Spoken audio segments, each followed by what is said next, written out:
Hi, everybody. We are continuing part 2 of the last episode that we just recorded. Unfortunately, our camera overheated, and the last 20 minutes, like some of the best parts of the episode, did not save, which sucks. But we're going to try to make this short and wrap it up and do our closeout, our continuation of the last episode for you guys, so you can see what we were talking about and what we missed. Like I said, unfortunately, the camera died. So we had to close out because we figured people were going to watch the last episode and it cut off like mid-sentence in the middle of our conversation. It was just like, boom, like cut off, blackout, lights out. People are going to be like, what the hell? What is going on? Yeah, but we had to finish. That episode was too good to like not finish. We said so many good things. Yeah. So we were talking about life lessons, our regrets, our appreciations, and we kind of ended like on the most important parts of the episode, where I was talking about how yeah, you're fine, but I was talking about how like a lot of children, especially nowadays, but in general, not even, but more so nowadays, lack gratitude. Because I know when I was a child, right? For example, my mom was a single mom and raised 4 children by herself, and she did not have money. She didn't have any money. She was poor. But it was gratitude that I did not recognize as a child that I recognize now as an adult. I'm like, wow, like she really went out of her way, really cared. Gratitude is such an important lesson in life because my mom, right, for example, how I said she didn't have any money and raised a bunch of kids on her own as a single mother. For example, when it came around to like the holidays, like Christmas and stuff like that, I would get upset. As a child, I would be entitled and snobby, and I would get upset, and I'd be like, oh, these kids got the new PlayStations, the new Xboxes, electronics, race cars, this, that, and third, all these fancy things. I got a homemade knitted sweater. I got a pack of socks. But then at the end of the day, when I think about it now, I'm like, holy shit, like, my mom spent hours knitting me a homemade sweater for Christmas. And I did not have gratitude, but that means so much more. She loved me so much. She took hours out of her day to knit me a homemade sweater with love. Like, as kids, we don't recognize these things, and gratitude is so important, like, as a life lesson. So, and appreciating when people put in effort, money or not. In my house, my mom spent her money on mostly on clothes.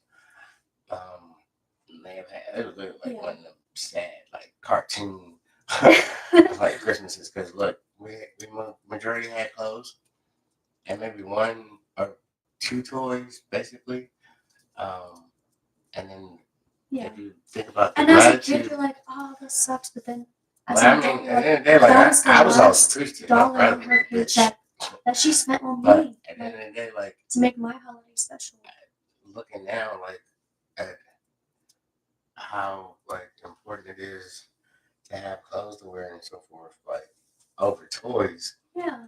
You know, she took care of the more important things to make sure that we had like good new clothes to wear to school. And then like wintertime stuff like that. It's not always about money. And she had like a makeup day. So like Christmas obviously is Christmas is an important holiday. Christmas was Christmas, but she had a makeup day because she would get a tax return. So like she would when she got her tax returns, which would be either in January, February, whenever it was, she would take us to there's a store called Coleman Mills.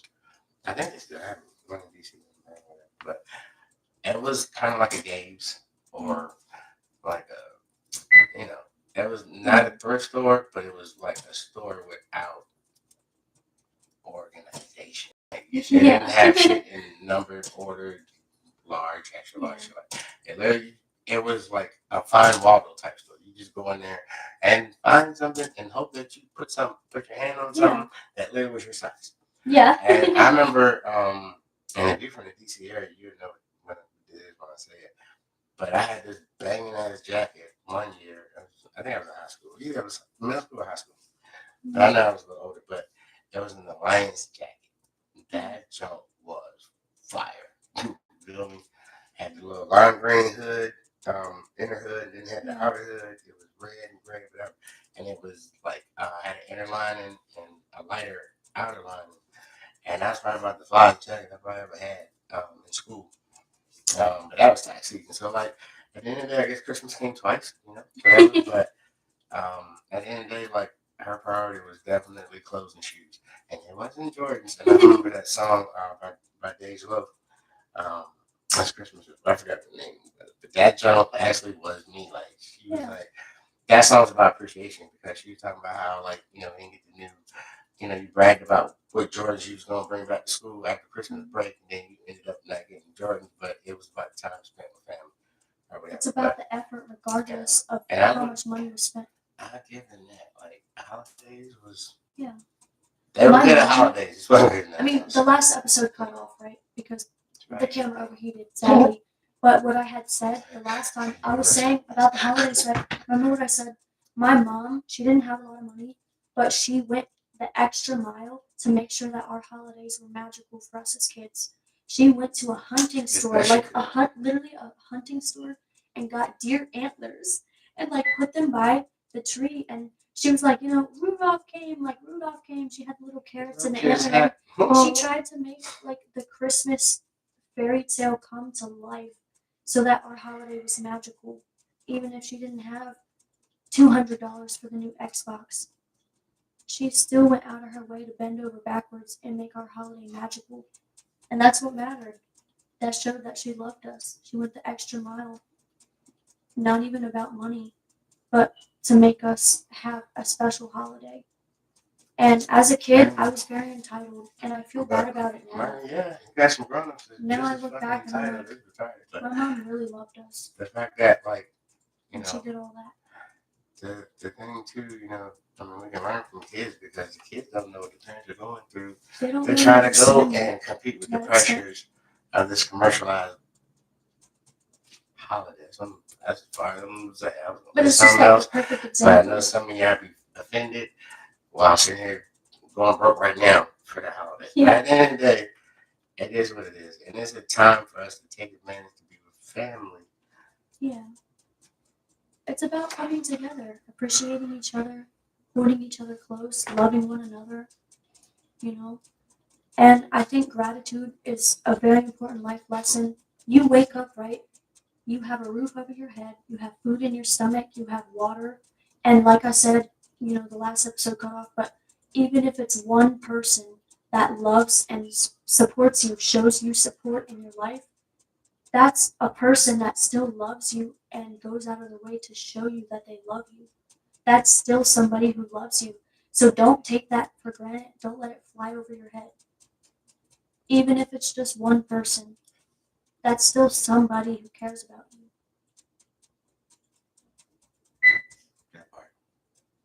I'm not one to hold my tongue. I'm trying to contain, but I'm not that dude. I'm not that dude.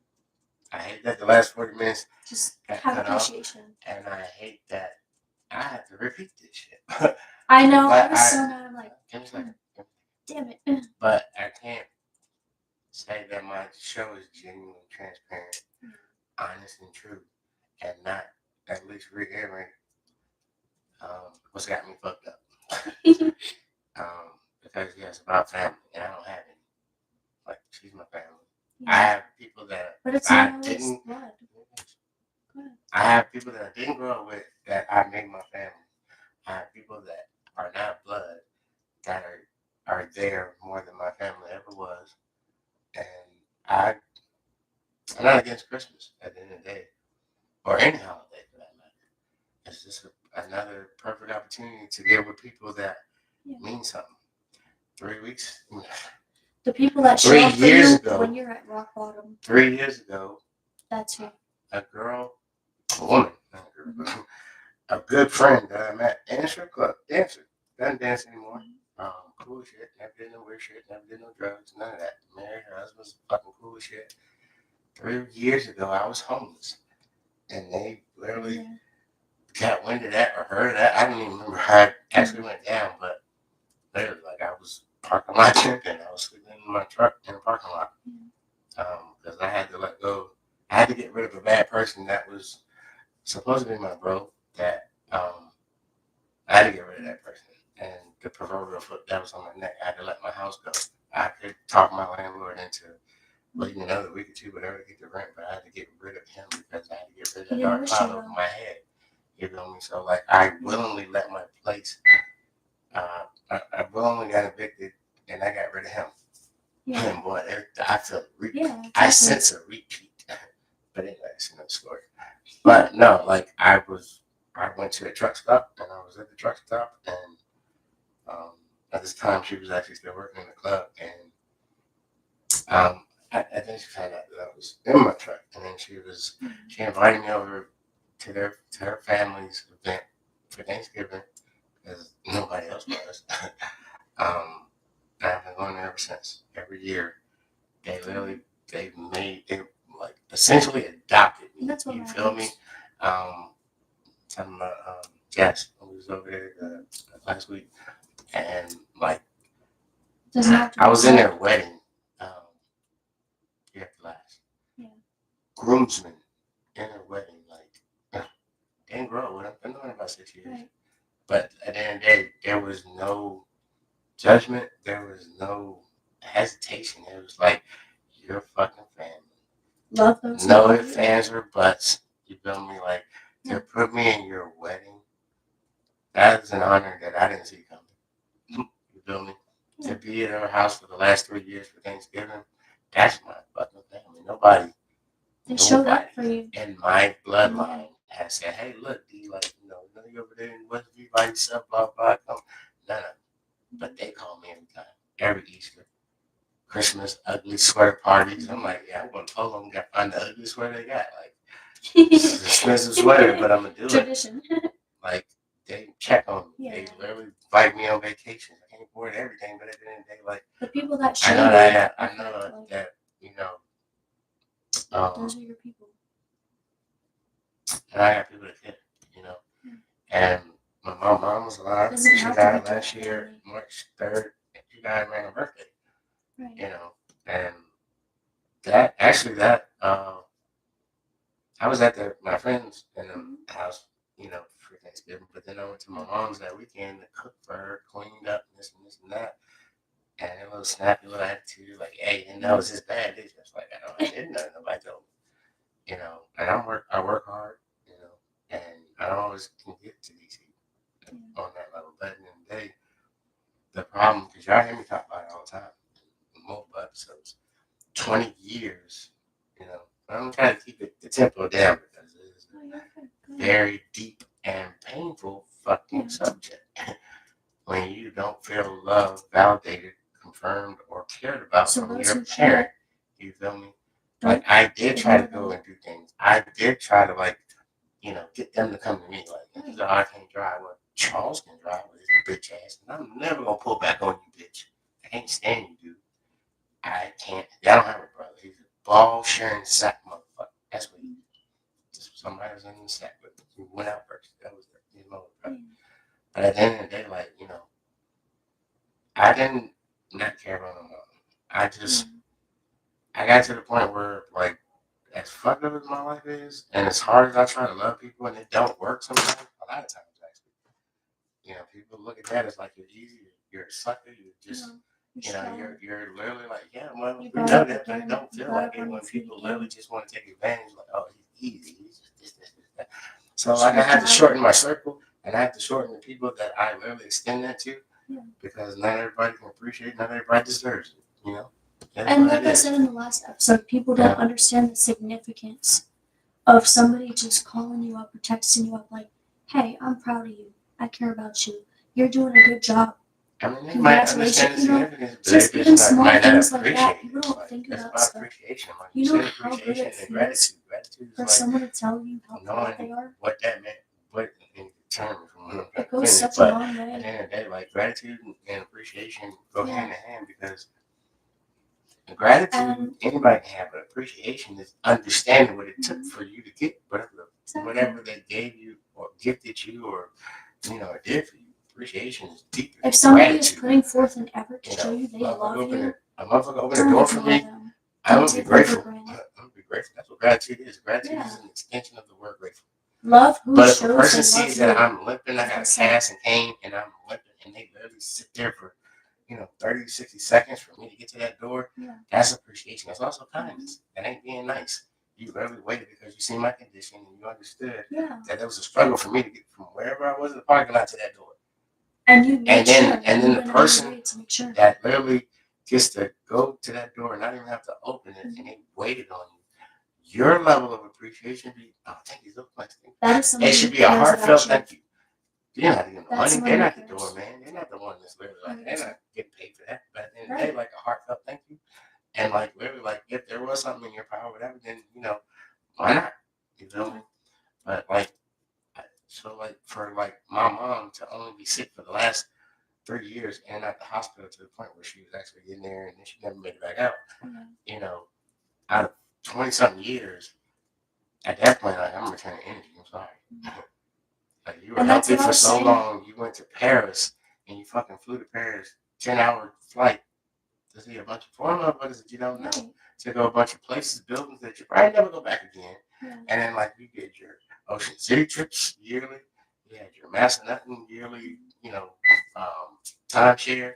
You did tons of shit with that other little bastard child. And at the end of the day, he was in the area, so I get that the convenience. He was always there. He was always under your umbrella, and it was like I was the bastard seed, whatever.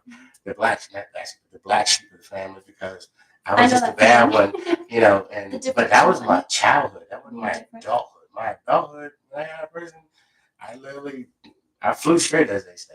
I had children, got married. That didn't work out, whatever. But my relationship with my kids, and I took care of my kids. I did for them, and I still got one, and I'm still paying child support religiously, concurrently, on time, every fucking month. You feel me? Like I took care of them. None of my kids have been in handcuffs. You know what I'm saying?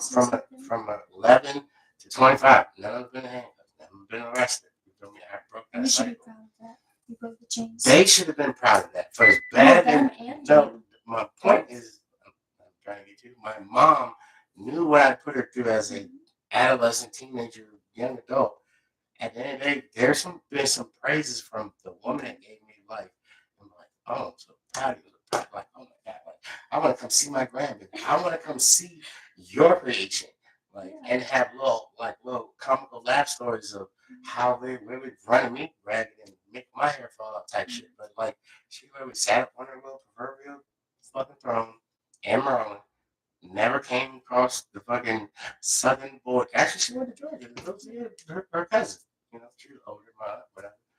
Never came to Alabama. Not a single fucking toenail came into that beautiful state of Sweet Home Alabama. Not a goddamn one. But for 20 years, I drove whatever car I had, no matter whatever car problems I had, to take my kids so they could have. I'm sitting there trying to force her to have a relationship with her grandkids.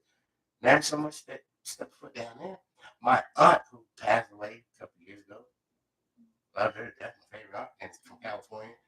Her and my Uncle Charles literally fucking flew from California at 5-hour flight, came to see me in fucking Alabama. My mom can fly 2 hours, bro. Like at the end of the day, that is the problem.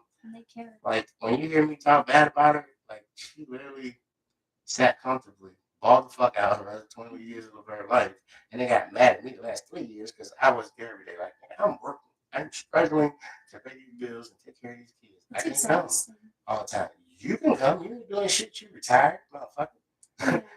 At the end of the day, this is a point. This is a point. Like my life lesson is, if your mom can shit on you, then at the end of the day, you need to watch everybody. Am I wrong?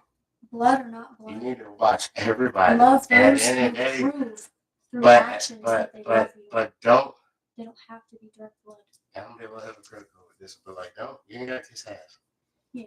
At the end of the day, like, you can be empathetic to somebody if they've been through some trauma, they've been through this and this and that. Yeah, you can be a little bit more overboard with loving on them and being nice and being kind of whatever. But at the end of the day, when you meet somebody brand new, clean slate, like off the rip, treat them like they treat you. They're no better than you. Yeah. At the end of the day, they're no fucking better than you. And if your family is holding you down and they're literally bullying you and they're literally fucking, treating you sometimes. they're trying to demonize your angelicness. Yeah. Get the fuck around that. I mean, I don't tell you, like, Yeah. hey, I can't tell you what to do, but at the end of the day, You you were born alone. Doesn't matter You who was it born is. in a group. Your mom was there, Right.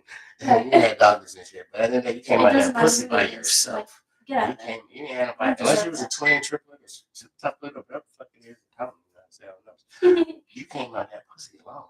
You're going in the ground alone. Yeah. I mean, yeah, we all want support. We all, and I'm gonna do a show why men are really shitted on when they need help or when they're weak and they're emotional and they're literally having a hard fucking time like this. We're fucking forced to be the strongest. Suck my dick on that And one, they bro. have to hide. No offense on that, but like at the end of the day, we're Because strong of because how we don't have love a is. fucking choice. Like we're literally like, oh, you're a Yeah, man. You gotta be this way. You gotta be that way. You gotta like you can't be. Well, you're a Figure it out. You're weak. You're this, Wow, you're women that. literally can like really No. flash your titties and shake an ass and Every really just single got everybody person throwing shit has at them. emotions and But needs everybody, red. And it's okay to feel something. You are in the industry and you've really been in modeling and you've done some things. But It's the ones that normal. are throwing when the woman does that, isn't it also a transactional thought in his mind? Like, I want to fuck that. Right. That ain't because your heart or because your mind or your character or because anything inside that's so beautiful. That man is throwing money to fuck you. So that is not a compliment. Nobody's throwing money at a man to fuck him. I'm too talented. I don't care. There are sugar moms out there. I don't need your fucking blocking. What the fuck? I At don't the need end your of the day, shit. like I have literally on one hand family members, blood that I could call and we chatted up, but can I make a point real quick? Overall, like I'm no longer, and people like, why you feel like this? Why you emotional? Bitch, because look at my story. You don't know people's story. People have their reasons. They have their stories, and you don't know their story. You can think that you know. You can assume, but you don't know anybody's story at the end of the day. You don't know what they've been through and what they've overcome. So don't sit here and judge. Don't sit here and judge because you really don't know at the end of the day. But what I was gonna say about family, the topic, you know, like I said, our episode, the first one got cut off sadly. That's what we said without crying.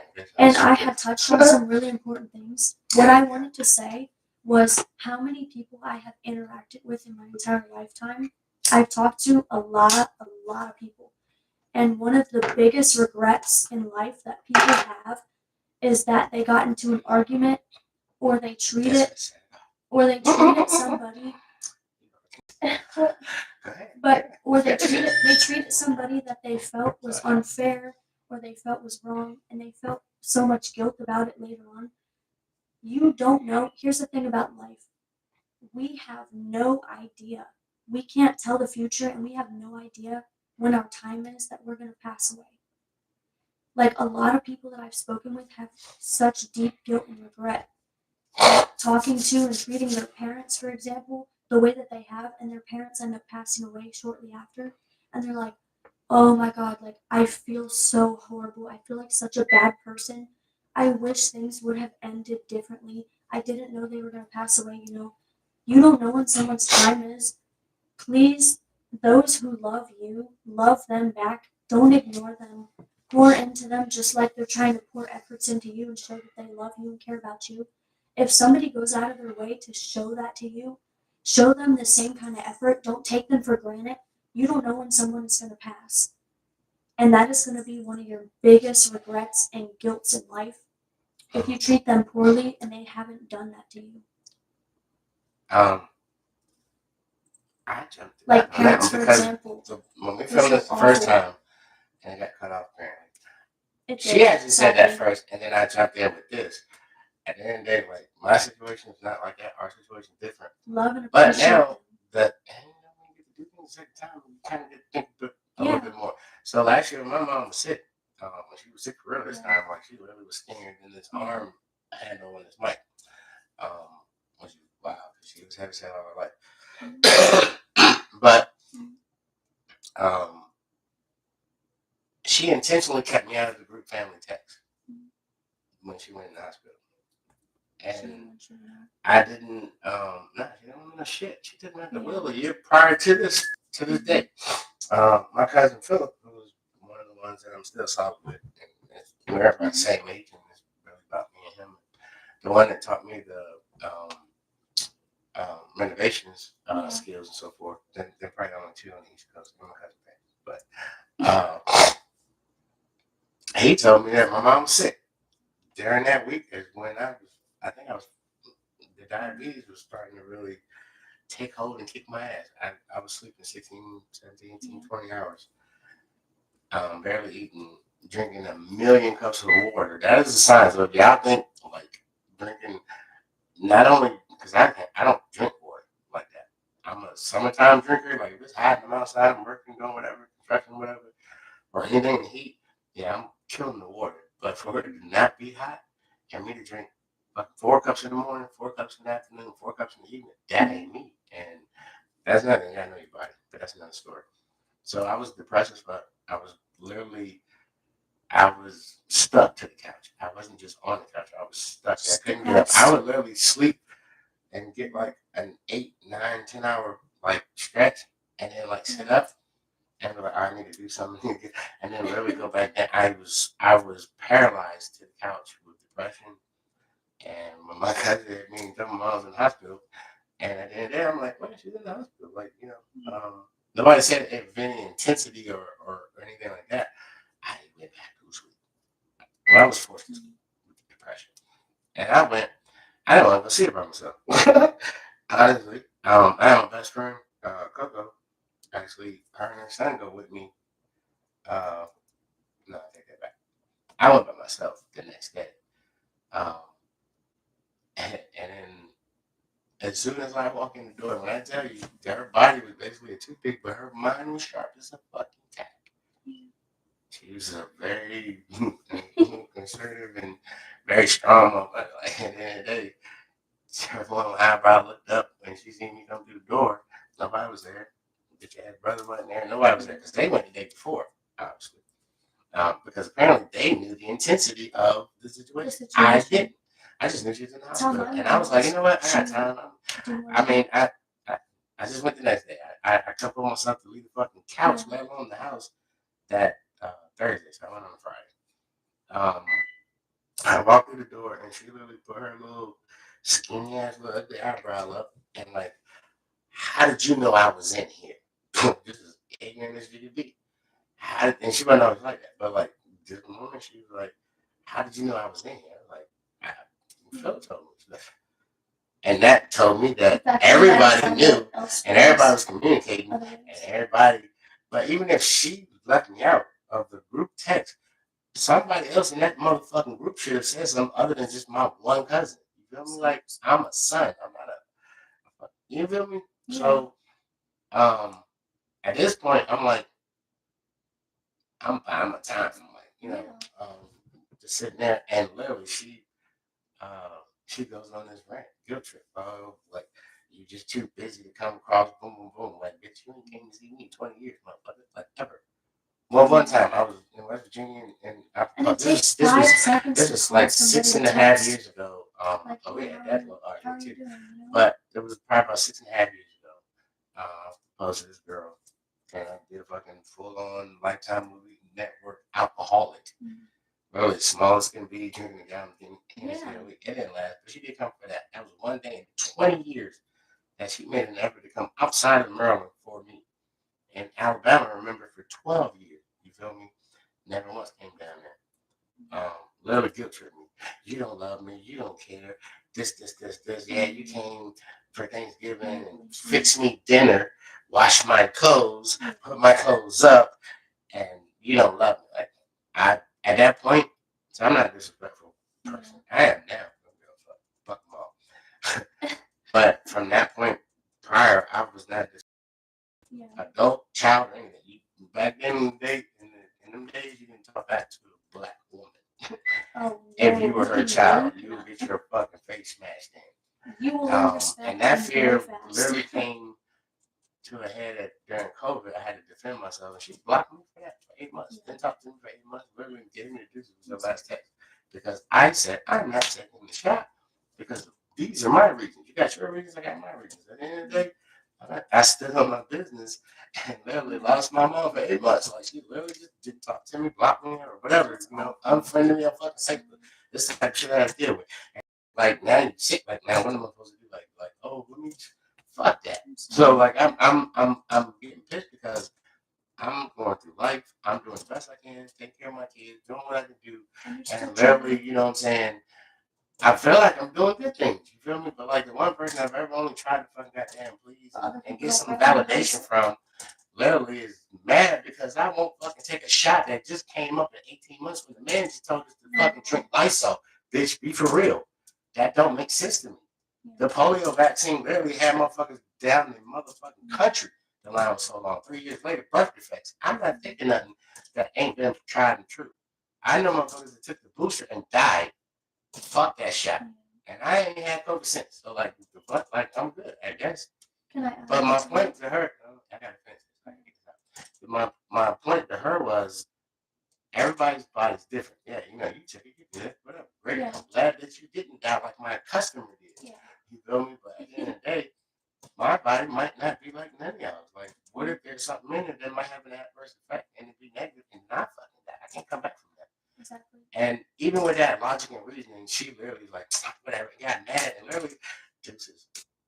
You feel me? So now like she was still relatively healthy then, you know me, but then like on her deathbed basically, she literally wanted to fucking like get in the ring with me, punch me in the face a bunch of times, knowing I'm not gonna punch back. I'm not that disrespectful. I ain't standing on business at that point. I literally sat there and got beat up verbally by my mom for an hour and a half. You feel me? Like, in my head, I'm running through, like, where the fuck was you when I was raising 5 fucking kids, struggling, food stamps, whatever, you feel me? Literally down in Alabama, 12 years a slave, you feel me? Like, I was there struggling, made it back home, got the opportunity to work with my cousin, learn some shit, started my own business. Like, where the fuck was you through my journey? Like, you know, now you're sick, now you're mad, now you're sick, now you need me here every fucking day. Obviously you do, but where was you when you wasn't sick and you was balling, you spending bread, buying cars every fucking year? Why people You feel me? Like, I'm in this position where now I'm like, man, I'm matching energy. No, I'm giving energy. Like, you gave no energy, no effort. Like, now I'm giving you energy. Like, I'm now about to let you do it. I sat there, I took that shit, and thankfully, that, you know, the fucking visiting hours were over because I'm like, well, how long can this motherfucking sick ass woman go? Like, she literally kept fucking going. She fell asleep. Actually, no, this is not going to sleep. I put a picture of her, whatever you want to call it. I don't give a fuck. How you term it? When she literally closed her eyes and went to sleep, I snuck the fuck out. Why I'm going to say bye to you, bitch? I'm out. You feel me? On my way home, raging. I still like, fuck that. Fuck her. Fuck everybody. I'm not going to the funeral. I don't suspect you getting up. I feel like I'm literally like done. You feel me? Done. My aunt and this I'll a second ago. It's no, you're touching something. So like about the regret part. Yeah. I got so much respect for my aunt Anita who really kept trying to kill herself earlier this year. That's really sad. Earlier this year she tried to kill herself. I wish she was my mom. Again, for real. Like she was like really shit. She was gangsters. She treated me like I was visible. That's why I say it doesn't even not like a son. She treated me like I was visible and made sure I knew she loved me. Like she demanded that I come to the family reunion some months back, and I'm telling her no. I try not to. I literally was on my way to halfway there, and I had to turn around because I felt like I was gonna cuss my fake ass sister-in-law who held all that information, knowing that this nigga manipulated, gaslighted me out of my money, and then this nigga, like, if you say one word, like, I'm gonna beat your fucking ass, like, or shoot you one. I'm legal, motherfucker. Like, I don't want to hurt nobody, but at the end of the day, like, I avoided the drama. Nobody got shot. Nobody got beat up. I went 2.5 hours one way. Remember, it was 3 hours, and take the fuck around because I didn't want to take drama, even though I felt like I was justified to do that. However, my aunt was like, the same thing you just said, which I honestly, certain situations, yes, that is a valid statement. And my situation was bullshit. I don't regret a goddamn thing. I have not shed a tear for her. Well, I have not shed a tear for her because I'm pissed on how these motherfuckers literally duped me and fucking gaslighted me for the last 20 years. If you really want to be honest and true about it, I know you're not. I said there's a lot of situations that, yes, that's a valid statement. But my situation, I don't regret shit. I stood on business. However, my aunt did convince me to go back to the hospital off that premise of, well, if she passes, you're gonna regret it, nephew. Like, I'll go with you. And I said, well, what if she start fucking goddamn guilt tripping again? She said, we'll leave together. Have my fucking. She had my back. You feel me? Like, at the end of the day, like, and I only went because I knew that she had my back and that she deserved me to give her the loyalty that I've always given her, you know, shit at that point. You feel me? And I'm just gonna say that my mom bitched up because my mom don't play that shit. She literally was quiet for an hour and a half instead of bitching me at and guilt tripping me for an hour and a half. She was quiet, but I seen her give me the evil eye, like literally, like she was giving me the evil eye in her bed when my aunt was there, my cousin Phil was there, Coco and her baby was there. You feel me? Like, and then I wanted to punch Phil for this. He was literally like, I'm dying. You there, baby. She was like, good for him. I'm looking at him like, nigga, really? Like, you know what the fuck is going on. You know the tension. Like, why are you joking? Like, that's not even my fucking baby, bro. That's my best friend and her baby. But, you know, I mean, I guess it was a distraction and a mood killer or whatever. But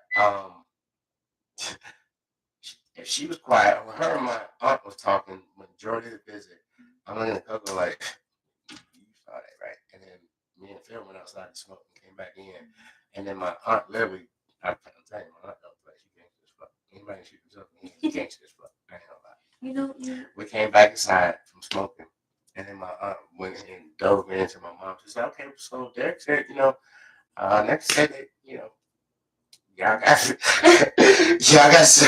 y'all not getting along or something like, and my mom literally poop was monotone quiet the entire fucking visit.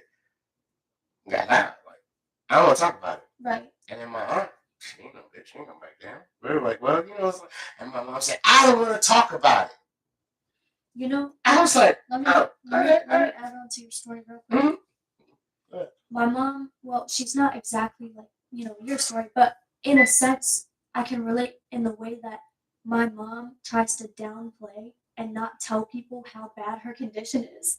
Even though we all know the truth at the end of the day, we know that her condition is getting bad. Like, my mom is paralyzed, like, her spine is crooked, and she's in a wheelchair now. She cannot walk. Like, she's in a wheelchair now. And she tries to downplay it, like, oh, I'm okay. She doesn't want to stress people out. She doesn't want to worry them. But people got on my case because they were like, you need to be responsible with money and stuff like that. And how I go into, like, appreciating those who have nourished and poured into you and loved you, loving and appreciating them back in return the same way and not taking them for granted. People got on my case, actually, because I took my mom on vacation. I spent my money to take her on vacation because I know how bad her condition actually is, even though she doesn't want to tell me the truth. Like, I know the truth. I know how bad her condition actually is. And that was her first time going on jet skis. That was her first time going on a boat. Like, did the people that scoff at you, they're like, you need to be responsible with your money. Put it into savings. The people that was, but the smile on my mom's face was priceless. No. And the thing is, like, that's your fucking mom. Like, why would they care? And the thing is, my mom being sick, and she's sick. When I took her on vacation, and that was her first time on jet skis, the big smile on her face that she had was worth more than any money that I knew that I could make that money back. That smile was priceless, and I knew that she would remember that moment. The moment that that's what mattered to me. And a life that already has a due date. That memory is what mattered. That's my difference between, like, life is designed to kill you. Moments is something that you can create, and that you can have a memory that can last as long as you live. Make their life and your life fulfilling. Live every day like it's your last, and fulfill it with good. That is a beautiful thing that you did. Memories. And the fact that you and her have a good relationship is amazing. But we did not, like, for years. No, well, that's what I said. There was no. But I was saying only the same in the sense that my mom tried to, like, hide her condition and the seriousness of it. No, I understand. Because she doesn't want to worry us. Of course. But at the end of the day, you still did something that you were proactive. Like, I'm going to spend some time with my fucking mom. And I fuck everybody. Good. You can make money. You can make money back. You can make that shit back. can't make You time don't back. know. You can't make people back. You know, when you have a sick 'Cause I parent need my mama or a different. parent that's like, you know that they don't have that much longer. The memories that you make with them and making them smile and be happy, like that is priceless. That is worth more than any check. You can make the money back. At the end of the day, Seeing the smile on my mom's face, that was the first time she ever got on a jet ski, and she had such a good time. I felt so good about myself. Like, I felt so happy. Doing the right thing when people say it's the wrong thing. Listen, y'all, we don't want to drag this on too long, but we're going to promote my song real quick. It's called Soldier, and it kind of ties into, like, being a soldier, being a warrior, overcoming things in life, putting on your armor, being happy, being strong. It's about strength and being that warrior that you know you can be. And I'm also a veteran. So it's literally both. It's like double meaning. It's army, it's soldier, actual soldier for me, but it's also soldier in real time and in real lifetime. You know, it's both meanings. Remind them your name. Remind them where they can see your work, what platforms you're on. SAMYURYC. Sammy Jurek. My name is Polish. I'm Polish and Slovakian. I mean, Eastern European. My name is Eastern European. It's like, you know, it's kind of obvious. You can hear it, whatever. But that is my artist name. You can find all my music on any platform under Sammy Jurek. And I'm gonna sing this for you. I'm a little tipsy. You know, I had like a couple shots, but I'm gonna sing this for you. Do a little promo. No, I mean, it's not gonna sound like, you know, dog shit. I'm still gonna. I mean, but again, we're transparent, honest, and this. We just do our thing in this podcast. I'm still doing my thing, you know. Last time you sounded good. Let me know. I mean, put in the comments, message me privately, whatever you want to do. Let me know. Let me know what you guys think. Let me know if you fuck with it, if you like it. It's very emotional. It's kind of like a ballad, almost like Adele kind of, you know, genre. It's just a very emotional ballad, and it's about being a soldier and overcoming the things that I have in life. And I feel like it relates to life lessons. Go ahead. Yeah, go ahead. I plug my phone up. I'm gonna try my best. I'm gonna try my best. Go ahead. That's all we can do. We got this. Give me a second, yeah. Hold on. Technical difficulties. Not technical difficulties. It will be if my phone cuts off. I can't really put my finger up because I have this. Girl, put that thing down. Don't nobody want to see that. Like I said, this shit looks like a cocoon. Like, it's so fat, my finger. Are you ready? Yes, I'm ready. Focus. Let's go. I got this. Yes, you do. Are you all ready? Get the tissue box ready. Let me know how you guys like this. No, go ahead. If it'll will it play? Let's see. Let me know. I can always do acapella too. Ooh, that's preachy. Alright. Go ahead.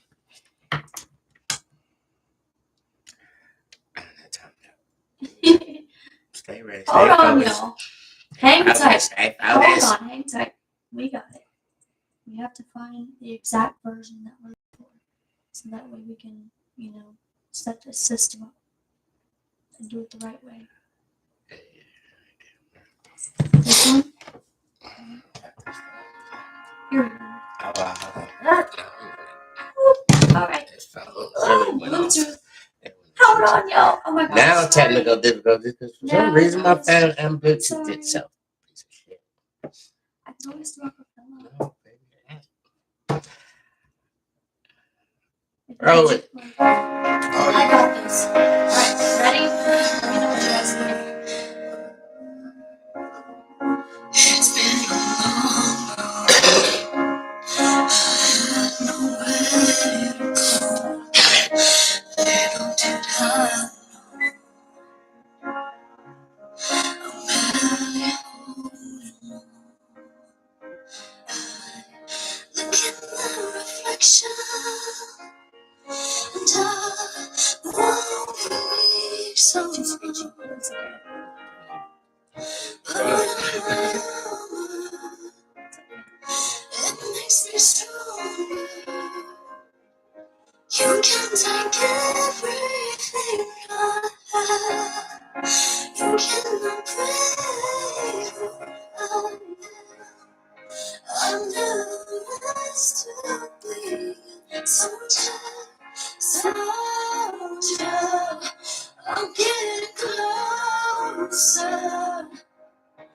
With that shit on my sleeve, and this bouncy, I can't breathe. When everything's heavy, baby, war is a blessing. Getting ready for peace. It's not fair how you left me here. You're my foundation. Now you know where. I'm not gonna crumble. I'm kryptonite. I'm not coming under. Soldier, I'm getting closer. With the shit on my sleeve, in this battle scene. If war is a blessing, I'm getting ready for peace. Save me, bring down enemies. No, don't leave me like that. Keep going. Yeah, 1,000 people live. What did I gain? What did I gain? I'll stop running. I won't hide. I won't stop till I'm out of stride. I wanna be brave.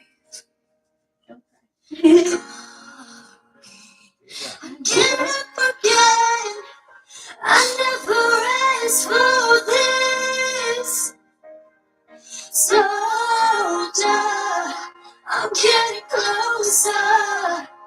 With the shit on my sleeve, in this battle scene.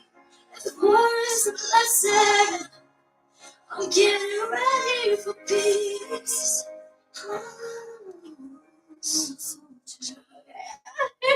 No, don't cry. Woo! His cry makes me want to cry. Because I'm a Pisces. He's a Cancer. I'm a Pisces. I get emotional too. I want to cry too.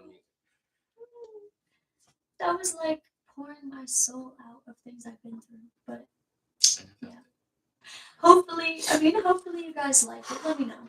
But we don't want to make this episode too long. But I don't want to cry on another one. I had to redo it just to cry again. This shit ain't fair. My eyes are watering. When I see other people cry, like I want to cry too. Like I feel the empathy. I feel emotions too. No. Oh. Okay. Life is hard. Love yourself. First. Okay, let us close out of here. I'm closing it. Woman. Love You guys have first. a blessed night. Thank you guys so much for all that support. And match the energy of those that love you. Really, don't match really the energy of the ones that are hurting you. Hopefully you got something out of it. Because either they don't care or they're just not right. You know. Don't match that energy. Match the energy of the love. They say love those who are there, but at the end of the day, some people just don't have good intentions. We never did this podcast to be like serious. That show love. That show empathy. We did it just to express ourselves and our feelings. And maybe it can make somebody really appreciate that. Have a better day. Hopefully you guys can relate. You feel better about some things that we touched on. I'm not lonely, but I am left alone in the bed. So yeah, I'm strong as fuck. But I'm tired of being strong. Seriously, like we appreciate you. We're tired of being strong, man. Comments, right? The likes, Females, the shares. Seriously, like it means a lot to us because we never even intended to make this like a serious, and we seriously appreciate the fact that you guys are supporting us and sharing our content and showing us love. So that's really all that matters at the end of the day. That makes us motivated. That makes us more determined, I don't know. You're in here, should I say that? But anyway, you guys get the point, but we really appreciate you guys. Woo! Okay, that was It's not like a banshee. It's not Halloween yet, man. Can't be a banshee. That's the boss. And it's the weekend. Take a shot of Patron for me. I like my Patron. Raise your glass, take a shot for me, take a shot with me. We've all been through the fucking ringer. We've all been through life stressors. We're all in this. We have all been in this together. We are in this together. So let's raise our glasses and take a shot together. You all have a blessed weekend. Enjoy yourselves. Be safe. You know. I'm sorry. But you guys be safe, okay? Have a blessed weekend. Till next time. With my little broken, crooked